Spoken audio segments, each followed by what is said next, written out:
Hey everyone, welcome back to Professor English Channel, the place where we help you learn real, natural English through real conversations. I'm James. And I'm Sophia. James, before we start, can I confess something a little embarrassing? Only if it's actually embarrassing. Go on. This weekend, I sat down to do absolutely nothing for 1 hour, and I felt guilty the entire time. Guilty? For resting? Completely guilty, like I was committing a crime. Wow, Sophia the criminal. What was your weapon? A blanket and a cup of tea? Exactly that, actually. A very dangerous combination. Okay, but honestly, I get it. I think a lot of us feel that way. That's actually today's topic. Why does rest sometimes feel like something we have to earn first? Oh, that's a big one. It really is. Because on paper, rest sounds simple. You're tired, so you stop. You recover, you continue. Easy. Right, in theory. But in real life, there's this whole complicated relationship with rest: guilt, comparison, the fear of falling behind. Yeah, resting sounds relaxing until you actually try to do it. And suddenly your brain starts making a list of everything you should be doing instead. Exactly. One part of you wants to lie down, and the other part is already mentally answering emails. That second voice is exhausting. It doesn't even let you enjoy being tired properly. Enjoy being tired properly. I love that. I try. So, in today's episode, we're talking about rest, guilt, productivity, and how to give yourself permission to slow down without feeling like you're failing. We're also asking a bigger question. Why do so many of us tie our worth to how much we get done?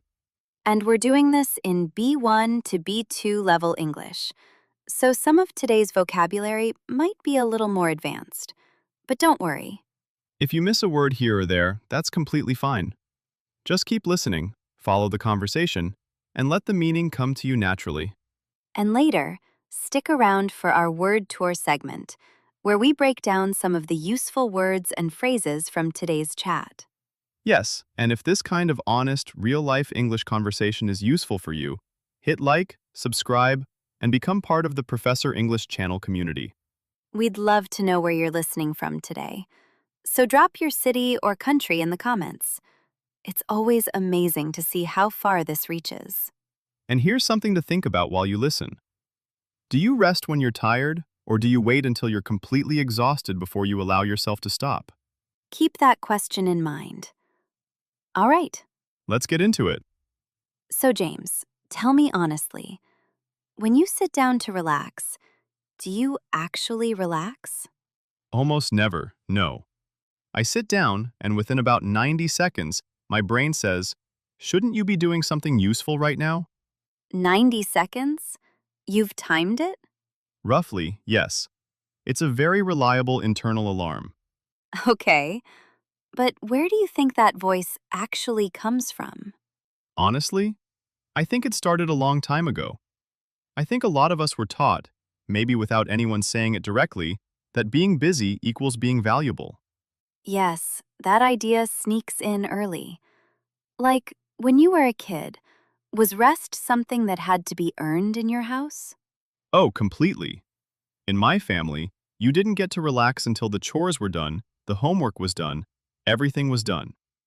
Rest was basically the prize at the end of the day. Right. So rest becomes a reward instead of just a normal part of life. Exactly. And once you grow up thinking that way, it doesn't just disappear later. It just changes shape. Chores become emails. Homework becomes deadlines. And suddenly you're 35 years old, still quietly waiting for someone to give you permission to sit down. Waiting for a permission slip that's never actually coming. That's such a clear way to put it. And I don't think it's just family either. It's culture, too.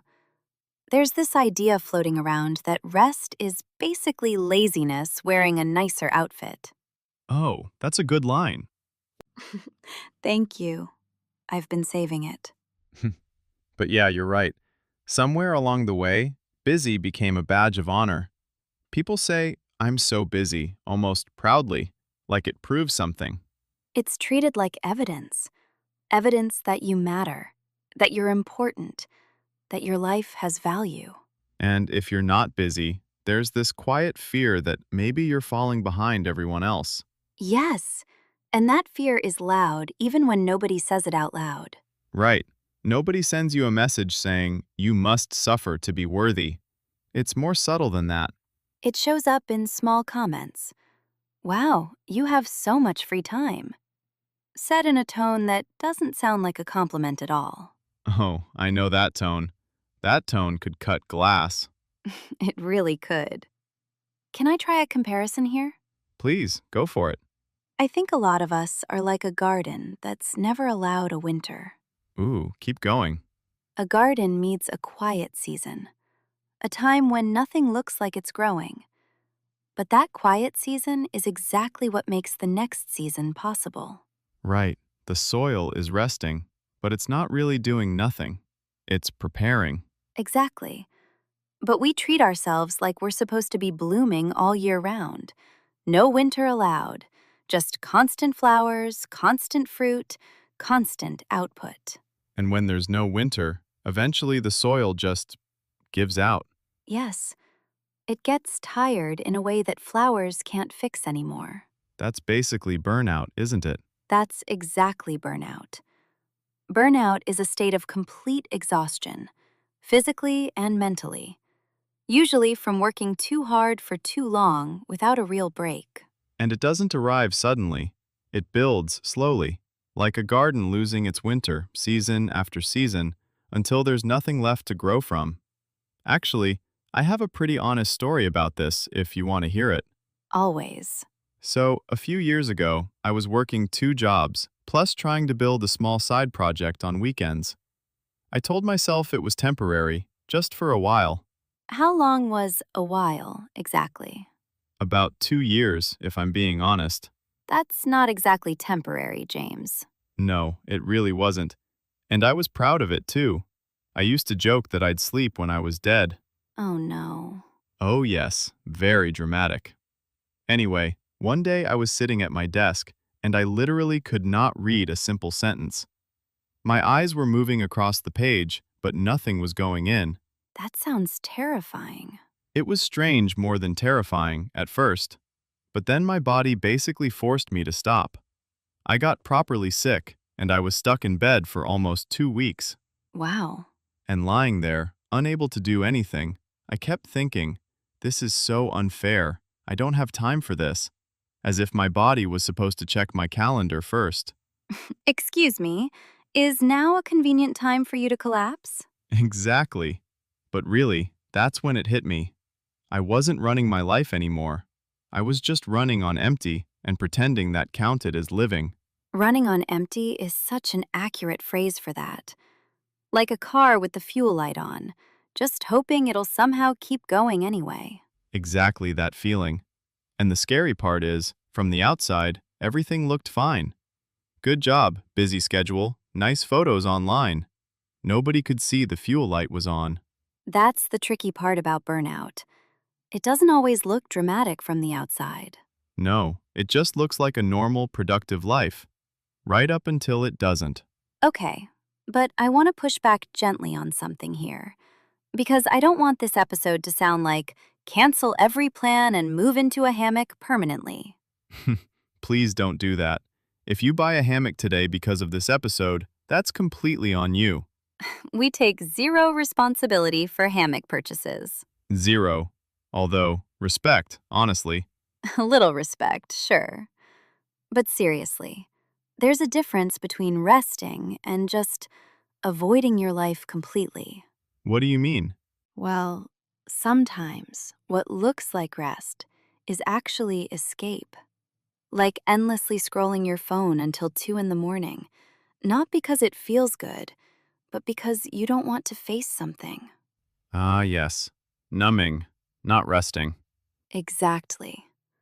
Numbing feels like relief in the moment, but it doesn't actually recharge you. You still wake up tired. Recharge, meaning to rest properly so you regain your energy, right? Exactly.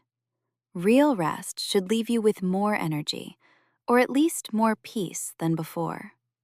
Numbing usually just leaves you empty in a different way.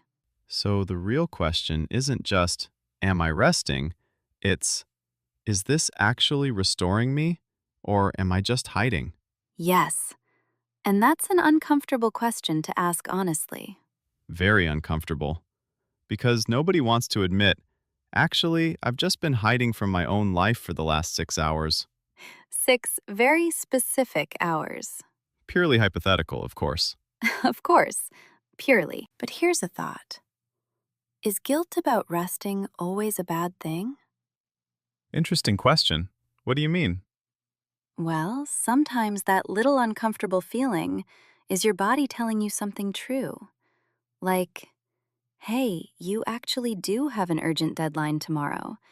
Maybe don't binge 4 hours of television tonight. Right, so sometimes guilt is just a practical warning. Exactly. Sometimes it's useful information. But other times, guilt shows up even when you've done absolutely nothing wrong. You just existed peacefully for one afternoon, and guilt still knocks on the door. Guilt doesn't even wait to be invited. It just shows up like an old roommate who still has a key to your apartment. And never returns it, no matter how many times you ask.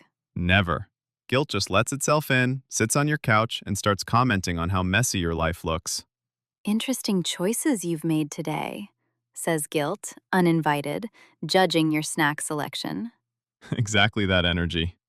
But seriously, I think that's the real question here. Is this guilt protecting me from something? Or is it just an old habit that never got questioned? And usually, when you actually sit with it for a second, you can feel the difference. A real warning feels sharp and specific. Old habit guilt just feels like background noise. Yes, that's such a good way to describe it. Background noise versus an actual alarm. You know, thinking about my own story again, I realized I was doing something people call burning the candle at both ends. Waking up early for job one, working late for job two, and using the leftover hours for my side project.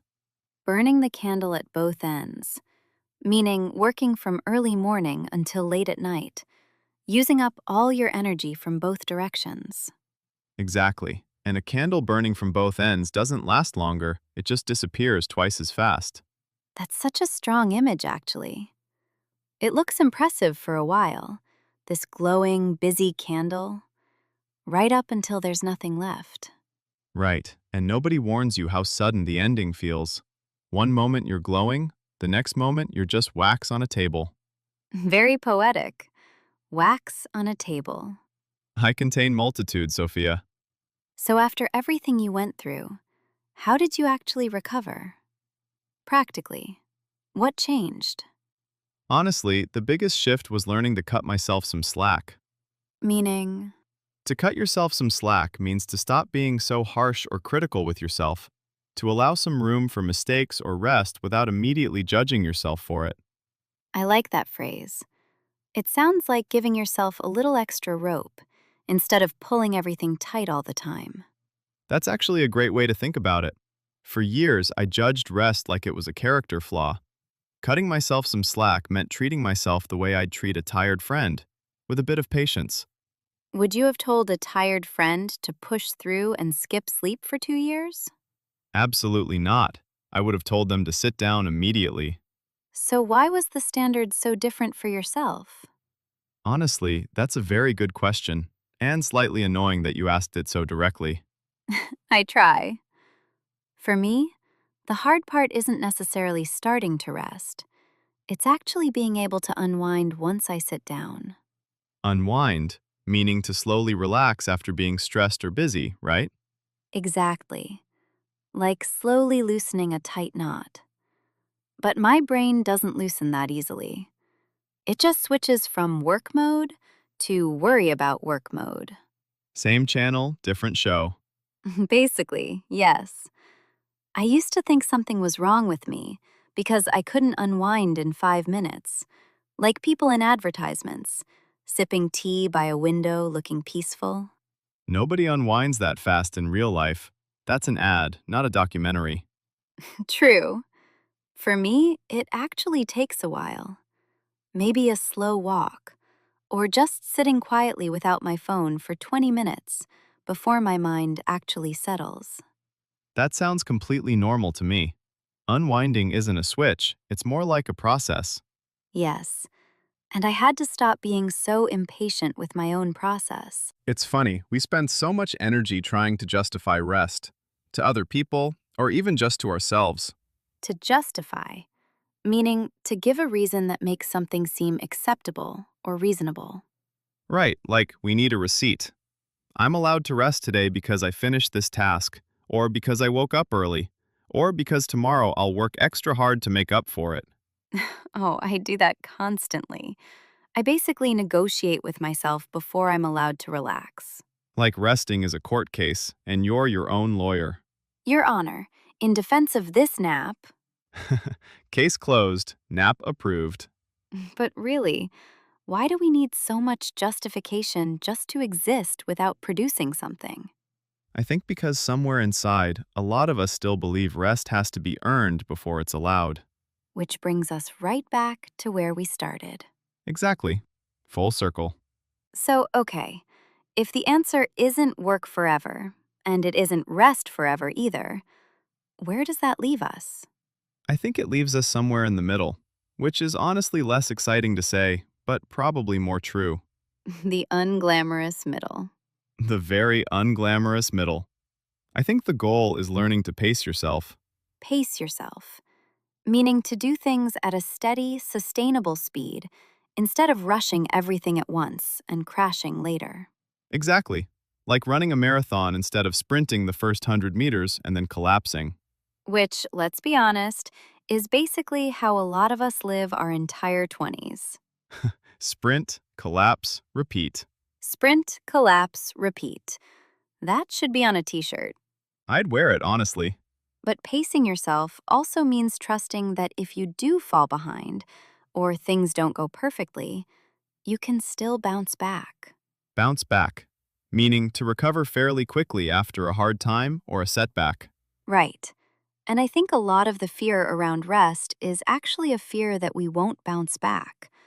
Like if we stop for 1 second, everything will fall apart forever. But usually that's not true. Usually you rest, and then you're actually more capable of bouncing back than if you just kept pushing through exhausted. Yes, rest isn't the opposite of progress.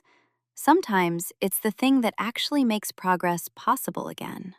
That feels like a really important point, actually. Okay, so if someone's listening right now thinking, great, but I still don't know how to actually rest without spiraling into guilt, what would you tell them? Honestly, start small. Don't aim for a whole peaceful weekend on day one. Maybe just protect 10 minutes. 10 minutes doesn't sound very impressive. It's not supposed to be impressive. It's supposed to be doable. You can build a habit of rest the same way you'd build any other habit, slowly. That actually makes sense. Like putting rest on your calendar the same way you'd schedule a meeting. Exactly. Treat it like an appointment with yourself that you're not allowed to cancel for something more important. Ooh, I like that. Rest as a non-negotiable appointment. And maybe tell one honest person, a friend or a family member, that you're trying to rest without guilt. Sometimes saying it out loud makes it feel more real. That's true. It's harder to quietly cancel on yourself than it is to cancel on someone who actually knows what you're trying to do. Exactly. And be patient. If you've spent years treating rest like a reward, it's not going to feel natural overnight. Right, you're basically unlearning a habit, not just adding a new one. Exactly that. I think underneath all of this, there's one real question. Where does your self-worth actually come from? Self-worth, meaning your sense of your own value as a person, right? Exactly. And if your self-worth only comes from what you produce, then rest will always feel dangerous, because rest means you're not producing anything for a while. Right. Rest starts to feel like a threat to your own value. But if your self-worth comes from something steadier, just the fact that you're a person, not a machine that needs to prove itself daily, then rest stops being dangerous. It just becomes rest. Just rest. Simple, boring, wonderful rest. Boring as the highest compliment. In this house? Absolutely. So maybe that's where we land today. It's not always rest, and it's not always push through. No, I think it's learning to notice whose voice is actually running the show when you feel that guilt. Right. Is it your own honest need? Or is it some old rule you never actually agreed to?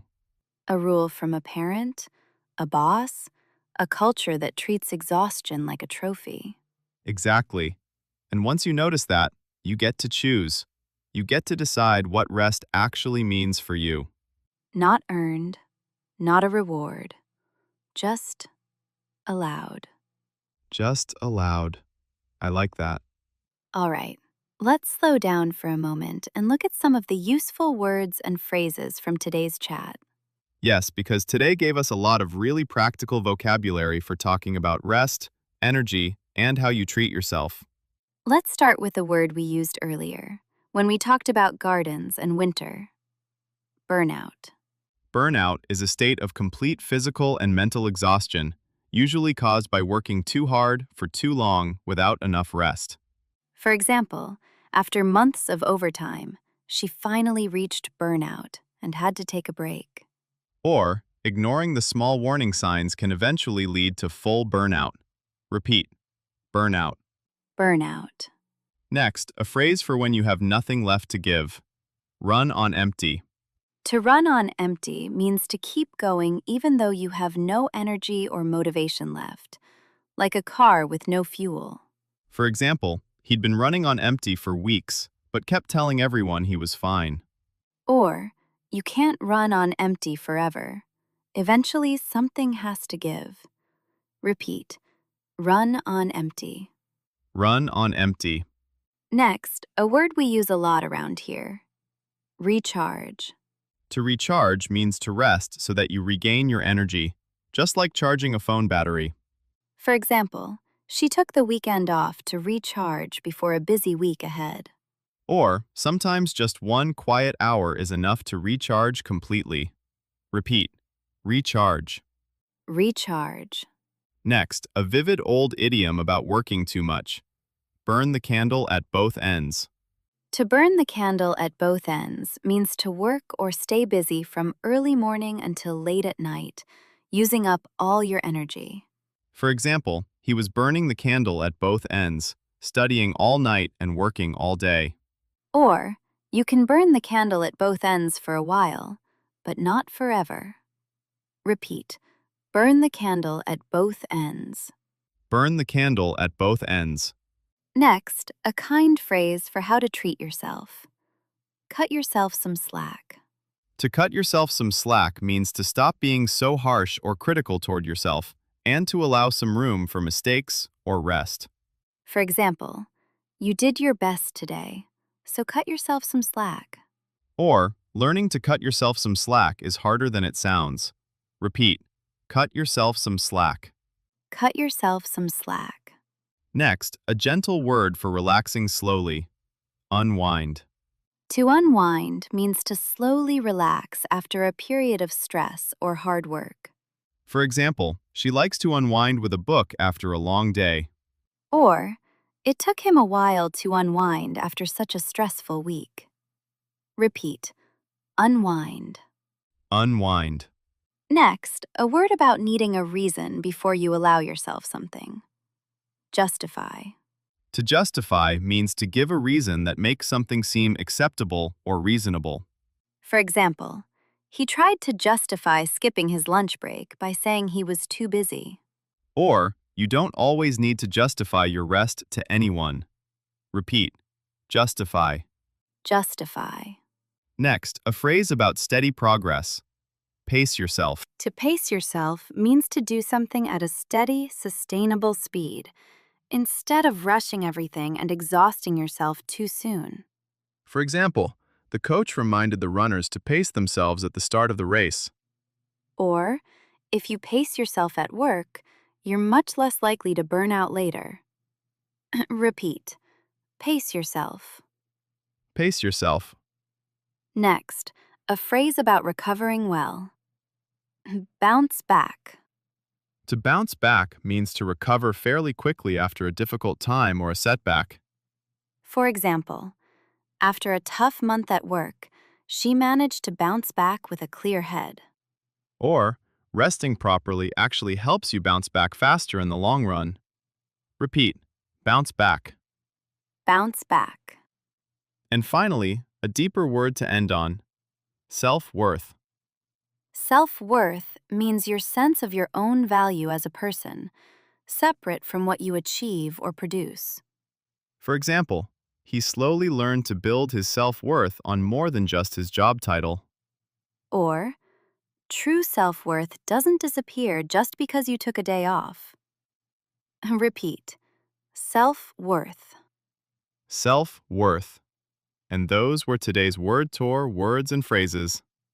Together, they really capture the heart of this episode: rest, guilt, energy, and learning to treat yourself with a little more patience. Exactly. And honestly, I think just having these words gives you a better way to talk about your own relationship with rest. Yes, sometimes putting a feeling into words is the first step to actually changing it. So maybe that's a good place to leave things today. Not with a big, dramatic instruction, just a small, honest question. When was the last time you rested without feeling like you had to earn it first? Sit with that for a second. There's no perfect answer, and there's no need to fix everything today. You're allowed to still be figuring this out. Most of us are. This is James. And this is Sophia. And you've been listening to Professor English Channel. Bye for now.